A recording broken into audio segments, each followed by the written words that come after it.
وہی ہے جو خدا واحد کا پرستار ہے.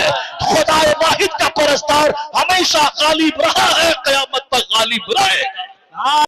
اللہ ہے جو ساری کائنات کو پیدا کیا ہے، اس میں کوئی شک نہیں، اس میں کوئی ڈاؤٹ نہیں. هو اللہ الذی لا الہ الا ہو، وہ اللہ ہے جس کے علاوہ کوئی عبادت کے لائق نہیں. اس نے اس انسان کو پیدا کیا ہے، اور انسان کی پیدائش کی تاریخ بھی بڑی عجیب ہے. یہ انسان مٹی کا پتلا ہے، یہ انسان پانی کا ایک قطرہ ہے، یہ انسان منی کا ایک قطرہ ہے جس سے یہ انسان پیدا ہوا ہے. انسان کی تاریخ بڑی کمزور ہے چونکہ انسان ایک ناپاک قطرے سے پیدا ہوا ہے. اللہ رب العزت کو معلوم ہے کہ اس انسان اس زمین میں کیا کیا گل کھلائے گا. جب اللہ نے سب سے پہلے فرشتوں کو پیدا کیا ہے، انسان سے پہلے اللہ نے جنات کو پیدا کیا ہے. فرشتے نور سے پیدا ہوئے، جنات آگ سے پیدا ہوئے.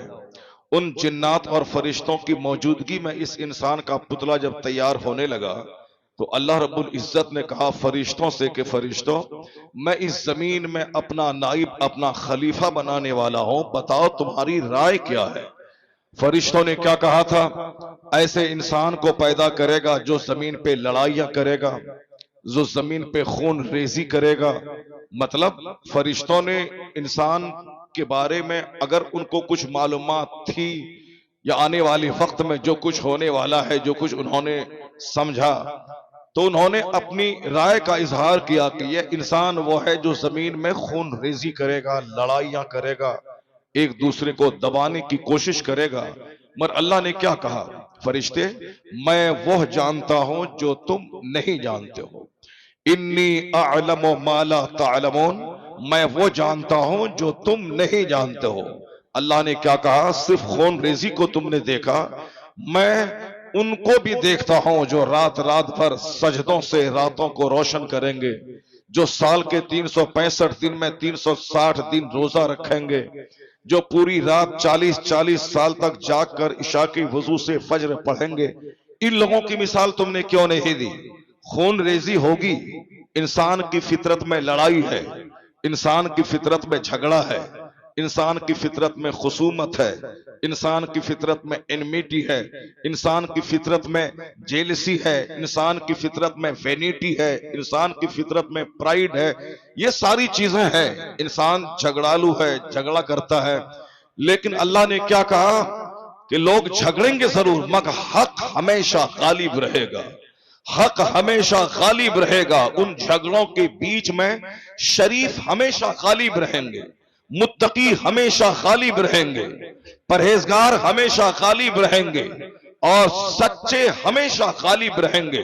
یہ اور بات ہے کہ جھوٹوں کی بڑی تعداد ہوگی مگر یہ جھوٹے پانی کے بلبلے کی طرح تھوڑی دیر کے لیے ابھریں گے ضرور، مگر جیت سچوں کے فیور میں جائے گی. اور ہیرا ہیرا ہوتا ہے، چاہے پتھر کو 200 منزلہ مکان میں لگا دیے جائیں وہ پتھر ہی کہلاتا ہے. اور ہیرا اگرچہ کیچڑ میں لپٹا ہوا ہو مگر وہ ہیرا ہیرا ہی ہوتا ہے. سونا اگر کسی نالی میں پڑا ہوا وہ گولڈ گولڈ ہی ہوتا ہے. اور اگر کسی اینٹ کو گنبد میں لگا دیا جائے وہ اینٹ اینٹ ہوتی ہے. لوگ لڑائی کریں گے مگر غلبہ سچائی کو ہوگا. لوگ جھگڑیں گے لیکن سچائی کے فیور میں جیت جائے گی. فرشتوں، وہ میں جانتا ہوں جو تم نہیں جانتے.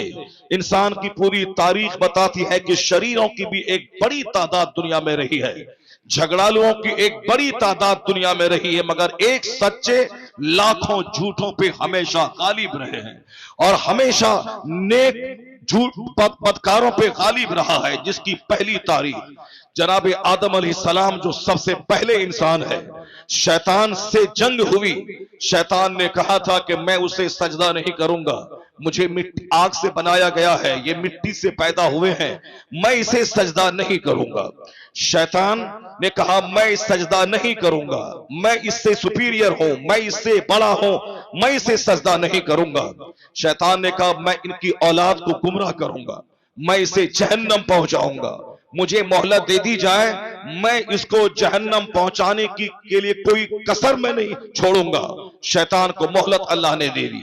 کہ ٹھیک ہے تمہیں میں مہلت دیتا ہوں لیکن البتہ یاد رکھنا کہ میرے مخلص بندے ہمیشہ تجھ پر غالب رہیں گے، مخلص بندوں پہ تیرا داؤ نہیں چلے گا، کمزور قسم کے لوگ تیرے بہکاوے میں آ جائیں گے، کمزور لوگ تیری پیروی کریں گے، لیکن جو تیری پیروی کریں گے ان پیروکاروں کو تیرے ساتھ میں جہنم کی آگ میں دھکیل دوں گا۔ میں نے خطرناک آگ تیار کر کے رکھی ہے، یہ دنیا جس دنیا میں انسان کو بنانے والا ہوں یہ دنیا کی عمر عارضی ہے اور اصل ہے وہ دائمی آخرت۔ جس جنت میں جناب آدم علیہ السلام جس جنت میں رکھے گئے اور جس جنت میں فرشتوں کا معلم الملکوت بن کر عزازیل شیطان بھی تھا، لیکن اس جنت سے نکال دیا گیا ایک سجدہ کے نہ کرنے کی وجہ سے راندہ درگاہ کر دیا۔ وہ جنت جہاں کا ایک دن 50,000 سال کے برابر ہے، وہ عالم آخرت ہے۔ یہ دنیا کی تاریخ وہی ہے کہ دنیا کی عمر ایک دن یا آدھے دن اس دنیا کی عمر ہے۔ کیا مطلب؟ دنیا کی عمر ہے یا تو 50,000 سال یا 25,000 سال، یہ انسانی تاریخ کا دن ہے۔ قیامت کا ایک دن، عالم آخرت کا ایک دن 50,000 سال کے برابر ہے، اور وہاں ایک دن نہیں، وہاں تو دائمی دن ہے، ہمیشہ ہمیشہ وہ رہے گا۔ آخرت ہمیشہ رہنے والی چیز ہے۔ یہ دنیا اس کے مقابلے میں ایک پانی کا قطرہ ہے، یا ایک دن یا آدھا دن۔ ایک دن سے مراد 50,000 سال اور آدھے دن سے مراد 25,000 سال، تو انسانی تاریخ 25,000 سال کی ہے۔ 25,000 سال ابھی ہوئے نہیں ہے جناب آدم علیہ السلام سے لے کر اب تک، بمشکل تمام 15,000 سال ہوئے ہیں، اور جو دنیا کے حالات بتا رہے ہیں اس کے حساب سے کہا جا سکتا ہے کہ اب دنیا کی عمر بہت مختصر باقی رہ گئی ہے۔ آقا علیہ السلام نے قیامت کی نشانیوں کے تعلق سے جو کچھ بھی خبر دی تھی اس میں سے لگ بھگ 80% وہ علامتیں ہیں جو ظاہر ہو چکی ہیں۔ حضور نے کہا تھا، جناب جبرائیل امین نے جب پوچھا تھا کہ آپ مجھے قیامت کی نشانیوں علامتوں کے بارے میں خبر بتائیں کہ قیامت آنے سے پہلے کون کون سی نشانیاں دنیا میں ظاہر ہوں گی جس کو دیکھنے کے بعد میں یہ جان لوں کہ اب دنیا کا وناش ہونے والا ہے، اب یہ دنیا اپنے انجام کو پہنچنے والی ہے۔ سرکار نے کہا تھا ان نشانیوں میں ایک نشانی ہے کہ ان تلد الامۃ ربتہا، یعنی باندیاں اپنے مالک کو جنم دیں گی۔ اس قدر کثرت سے زناکاری ہوگی کہ لونڈیاں اپنے مالک کو جنم دیں گی، یعنی نوکرانیوں کے ساتھ کثرت سے زنا ہوگا اور وہ حاملہ ہوں گی اور وہ اپنے مالک کے بچے کو جنم دیں گی۔ ناجائز اولاد میں، ناجائز بچوں کی تعداد میں بے تحاشا اضافہ ہوگا۔ اس حدیث پاک کا ایک دوسرا مفہوم یہ ہے، آقا نے کہا کہ نافرمان اولاد زیادہ پیدا ہوں گی، یعنی وہ ماں جو قابل احترام ہے، جس ماں کے سامنے آنکھ نکال کے بچوں کو نہیں بولنا تھا، بچے اتنے نافرمان ہو جائیں گے کہ ماں کو اپنی نوکرانی سمجھیں گے، اور اگر 2 پیسہ دیں گے بھی تو اس کو 2-4-10 بات کہیں گے، اور ایسا جیسے اس کے سامنے یہ ماں ٹری اور سہمی سی رہے گی۔ ان بچوں کے رحم و کرم پہ یہ زندہ رہ رہی ہے، جبکہ ماں کے پیٹ سے پیدا ہونے والا بچہ اسے ماں سے آنکھیں نہیں ملانی چاہیے۔ 9 مہینے تک جس ماں نے پیٹ میں رکھا وہ انتہائی قابل احترام ہستی ہوتی ہے ہمارے نزدیک، اور جس نے 10 سال تک نرس کی طرح میری خدمتیں کی، وہ ایسا نہیں کہ میں 2 لقمے کھلا دوں تو پھر میں احسان جتاؤں۔ مصطفیٰ نے کہا اخیر زمانے میں نافرمان اولاد کی تعداد میں اضافہ ہوگا، یعنی مائیں اپنے مالک کو جنم دیں گی، اپنے بیٹے سے ڈریں گی، اپنے بیٹے سے سہمی رہنے لگے تو سمجھ جانا قیامت قریب آ گئی ہے۔ اور یہ نشانیاں واضح طور پر دنیا میں کافروں کے درمیان، یہود و نصارہ کی بستی میں، خود مسلمانوں کی بستی میں، یہ کفار و مشرکین کی کوئی حیثیت تو ہے ہی نہیں۔ یہ کفار و مشرکین تو جانوروں سے بدتر ہے۔ ابھی دنیا میں خوب کما لے کھا لے، خربوں کا گھر بنا لے، مگر انجام اس کا آگ ہے، انجام اس کا منہ کے بل کھسیٹ کر جہنم کی آگ میں ڈالا جائے گا۔ اگر مسلمان ہو وشواس رکھنا پڑے گا کہ جو اللہ نے کہا سچ کہا، جو اللہ کا کلام ہے وہ سچ ہے۔ اگر مسلمان نہیں رہنا چاہتے ہو تو اسلام کے دامن چھوڑ کے کافر بن جاؤ، پھر کافر بنو اور بول دو کہ اللہ نہیں ہے، اور بولو کہ قیامت قائم نہیں ہوگی، اور بولو کہ جنت کا تصور غلط ہے، اور بول دو کہ جہنم غلط ہے، اور بول دو کہ دنیا خود سے بنی ہے اور کبھی فنا نہیں ہوگی۔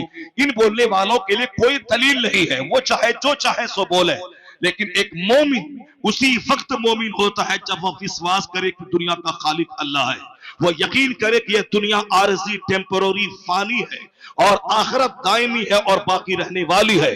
یہ دنیا ایک قطرہ پانی کے برابر ہے اور آخرت مثل سمندر کے ہے.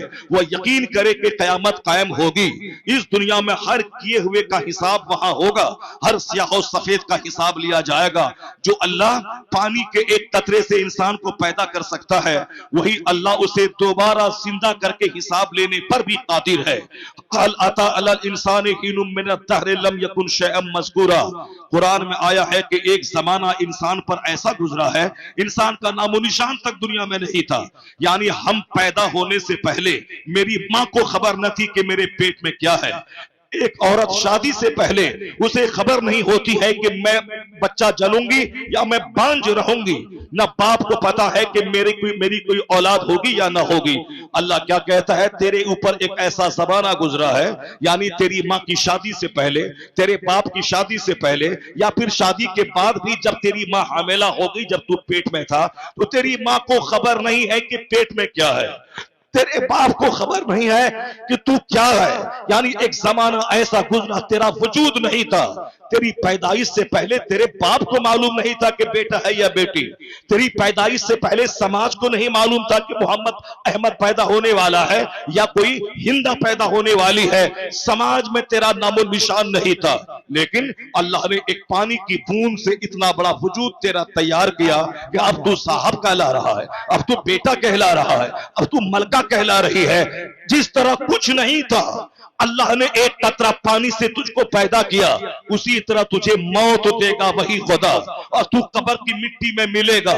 پھر تیرا وجود ختم ہو جائے گا. جس طرح پہلے تھا کوئی جانتا نہیں تھا، اسی طرح مرنے کے بعد تو جب چل جائے گا، شیر کے پیٹ میں گل جائے گا یا پانی میں ڈوب جائے گا یا آگ میں چل جائے گا. چاہے جس طرح سے تیری موت آئے، چاہے شیر کے پیٹ میں چلے جاؤ، چاہے مچھلی کے پیٹ میں جاؤ، چاہے سمندر میں ڈوب جاؤ، چاہے آگ میں جل جاؤ، تو تیرا کوئی وجود نہیں رہے گا. لیکن جس طرح پانی کے قطرے سے پیدا کیا، اسی طرح تیرے جسم میں ایک جوہر حیات ہے جو نہ گلتا ہے، جو نہ سڑتا ہے، جو نہ ڈوبتا ہے، جو نہ راکھ ہوتا ہے. اسی جوہر حیات سے پھر اللہ تجھے پیدا کرے گا اور پھر اللہ تجھ سے حساب لے گا. اور وہ اللہ پیدا کرنے پر قادر ہے. قرآن میں کئی جگہوں پہ آیا کہ جب میں نے تجھے پانی کی ایک بوند سے پیدا کیا ہے، پھر دوبارہ تمہیں زندہ کرنا ہمارے لیے کوئی مشکل کام نہیں ہے. ہمارے لیے مشکل کام تو وہ تھا جب میں نے تجھ کو پیدا کیا، جب تجھے پیدا کر دیا. جب وہ میرے لیے مشکل نہیں رہا تو پھر تجھے دوبارہ زندہ کرنا یہ میرے لیے کون سا مشکل کام ہے.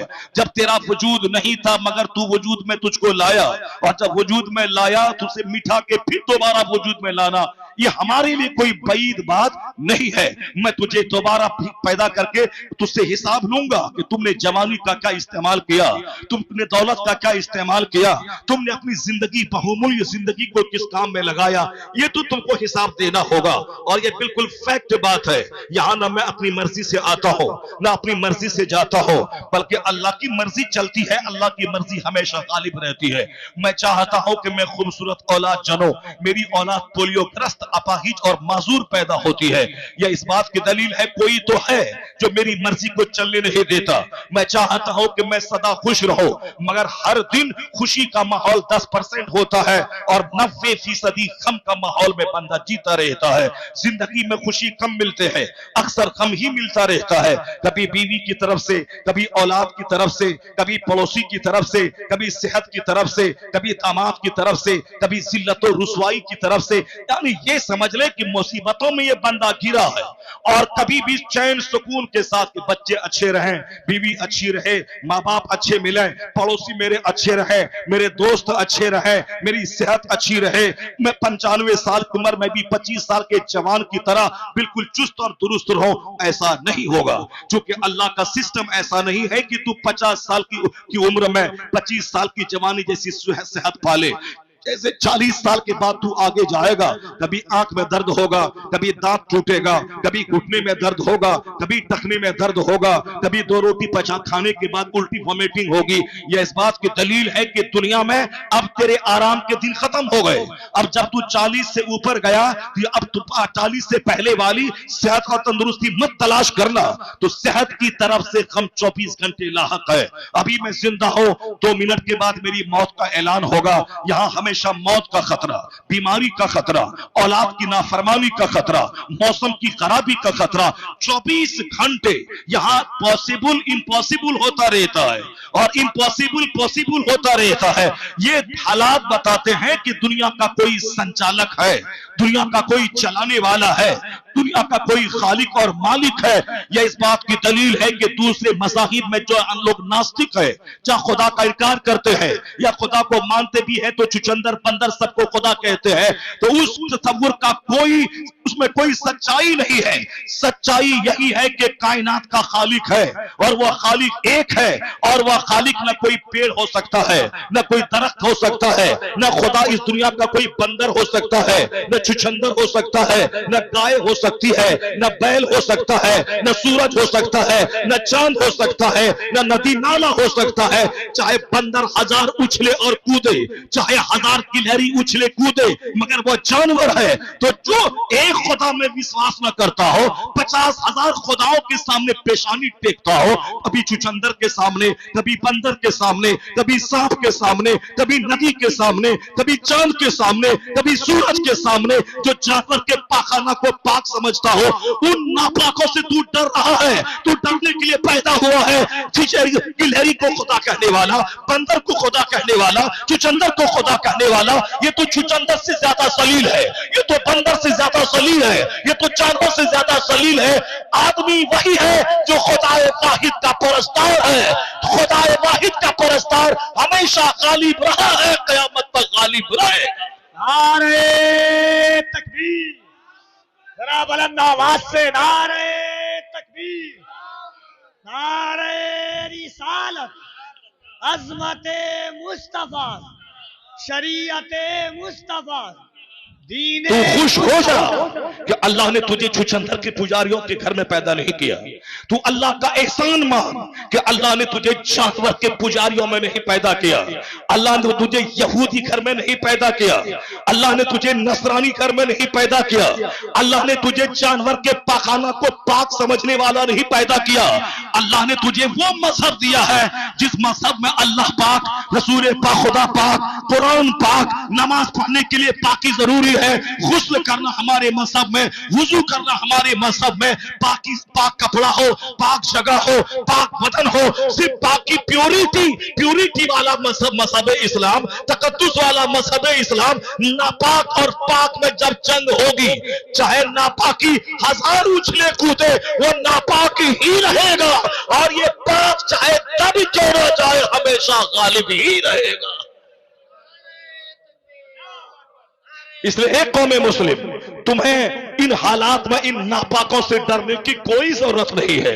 جو ساری زندگی ایک دن بھی پاک نہ رہا ہو، جو ایک چھوٹے سے لوٹا میں پانی لے کر اپنے جسم کو من لیتا ہو، جو کبھی پاک نہ ہو، تو یہ ناپاک تجھے کیا ڈرا پائے گا؟ یہ ناپاک کو ناچنے دے، اسے کودنے دے، اسے اچھلنے دے، اسے گانے دے۔ ناچنے والا کہیں غالب آتا ہے، کودنے والا کہیں غالب آتا ہے، چچندر کہیں غالب آتا ہے، غالب شریف آتا ہے، غالب سچا آتا ہے۔ اس لیے تو سچا ہے، تو ہمیشہ غالب رہے گا، تو پاک ہے، ہمیشہ غالب رہے گا۔ ناچنے والا کبھی غالب نہیں رہا، ناچنے والا ذلیل ہوتا ہے، سجدہ کرنے والا ہمیشہ غالب رہا ہے، ہمیشہ غالب رہے گا۔ اللہ کا احسان ہے کہ اللہ نے مجھ کو یہودی نہیں بنایا، اللہ کا احسان ہے کہ اللہ نے ہمیں نصرانی نہیں بنایا۔ ہم امریکہ کے کھرپتی گھر میں پیدا ہو گئے ہوتے، سونے کا محل میرا ہوتا، میں سونے کی بت کو میں سجدہ کرتا، اس سے کھربوں گنا بہتر ہے کہ اللہ رب العزت نے ہمیں غریب گھر میں پیدا کیا ہے۔ اللہ رب العزت نے ہمیں کلمہ پڑھنے والے گھر میں پیدا کیا ہے. اللہ کا احسان ہے کبھی چہرے پہ مایوسیت نہ رہے, کبھی چہرے پہ شکن نہ رہے. کیا تو چاہتا ہے کہ تو کافر گھر میں پیدا ہو, عربوں میں کھیلے اور تو دنیا میں وقتی طور پر چند دن گزار لے, پھر جا کے گھر مسال جہنم کی آگ میں جلے؟ جب یہ نہیں چاہتا ہے تو غریبی پہ صبر کر, اپنی غربت پہ صبر کر, اپنی فقیری پہ صبر کر, اپنی اس کسب پرسی پہ صبر کر. اللہ نے کہا ہے تو یہاں صبر کر, جنت کی ساری بہار میں تجھ پہ قربان کر دوں گا. دنیا میں تو صبر کر, انجام انتتہ کامیابی تیرے لیے ہے, انتتہ بلندی تیرے لیے ہے. پوری تاریخ بتاتی ہے. اللہ نے قرآن شریف میں جگہ بہ جگہ کہا ہے تمہیں اپنی پیدائش پہ غور کرنا چاہیے. وہ اللہ ہے جس نے تجھے ایک کودتے ہوئے جمپ کرتے ہوئے پانی کے قطرے سے پیدا کیا ہے. فَلْيَنْظُرِ الْإِنسَانُ مِمَّا خُلِقَ مِن مَّاءٍ دَافِقٍ يَخْرُجُ مِن بَيْنِ الصُّلْبِ وَالتَّرَائِبِ إِنَّهُ عَلَىٰ رَجْعِهِ لَقَادِرٌ. یہ اسلام کا بیسک فارمولا ہے کہ قیامت پر یقین لانا, آخرت پر یقین لانا.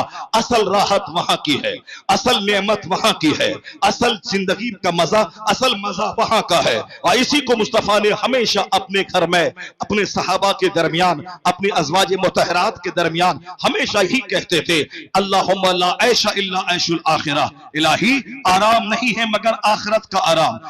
جس کی نظر آخرت پہ ہے اس کو دنیا کے تماشوں سے وہ گھبراتا نہیں ہے, یہ ناچنے کودنے سے گھبراتا نہیں ہے. میرا قرآن کہتا ہے اگر تو تقوی کے ساتھ زندگی بسر تم نے کیا اور تم نے اپنی ذمہ داری کو نبھایا کہ میں یہاں پیدا ہوا ہوں خدا کی عبادت کے لیے, مجھے مرنے کے بعد حساب کتاب وہاں دینا ہے, اور اس پر وشواس نہیں کرے گا تو کافر جاؤ جیسے جینا ہے جی لے. اگر مومن ہے, میرے محبوب کی کا تو پیروکار ہے, تو وشواس کرنا ہوگا دنیا عارضی ہے, آخرت باقی ہے, اور یہاں کے پل پل کا حساب تجھے مرنے کے بعد دینا ہوگا. اور اگر تم نے تقوی اور صبر کے ساتھ زندگی گزاری تو دنیا میں بھی عزت تمہارے لیے ہے, یہاں حکومت تمہارے لیے ہے, سلطنت تمہارے لیے ہے, اور مر گیا تو مصطفیٰ کی شفاعت تمہارے لیے ہے, جنت تمہارے لیے ہے. دونوں جہان کی بھلائی مصطفیٰ کی غلامی میں اللہ نے پوشیدہ فرما دیا ہے. اس لیے قرآن پاک کے اکثر اوراق میں آیا ہے کبھی آسمان پہ غور کر, بغیر کھمبے کے پیدا کیسے ہوا ہے. زمین پہ غور کر, سمندر پہ زمین کیسے ٹکی ہے. کبھی پہاڑ پہ غور کر, یہ پہاڑ کھمبا بن کر زمین کو کیسے روکے ہوا ہے. کبھی موسم پہ غور کر, رات اور دن کی تبدیلی پہ غور کر. یہ سارا سسٹم بتا رہا ہے کہ اللہ کا نظام بڑا اسٹیبل ہے, اللہ کا نظام بڑا خوبصورت ہے. چاہے آدمی یہ بولے کہ رات ہی رہے گی, ان کے بولنے سے کیا ہونے والا ہے, دن تو نکل کے رہے گا. چاہے انسان بولے کہ موسم سرد ہی رہے گا, ان کے بولنے سے کیا ہوتا ہے, مگر گرمی کا موسم آ کے رہے گا, چاند نکل کے رہے گا, سورج ڈوب کے رہے گا, دن رات میں تبدیل ہو کے رہے گا, رات دن میں بدل کر رہے گی.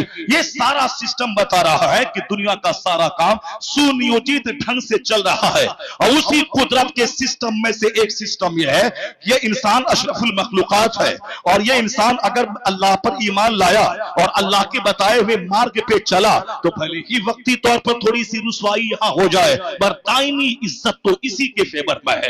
دائمی جنت کا مالک تو یہی ہوگا, اسے دائمی جنت میں پناہ دی جائے گی. تو اللہ رب العزت نے اس سسٹم کو سمجھانے کے لیے اپنے محبوب کو بھیجا ہے. تمہیں اگر کائنات کا خالق سمجھنا ہے مصطفیٰ کو دیکھ لے, اگر تجھے دنیا کا نظام کیا ہے مصطفیٰ کے فرمان کو سن لے, حیات کیا ہے ممات کیا ہے میرے محبوب کو دیکھ لے, عزت کیا ہے ذلت کیا ہے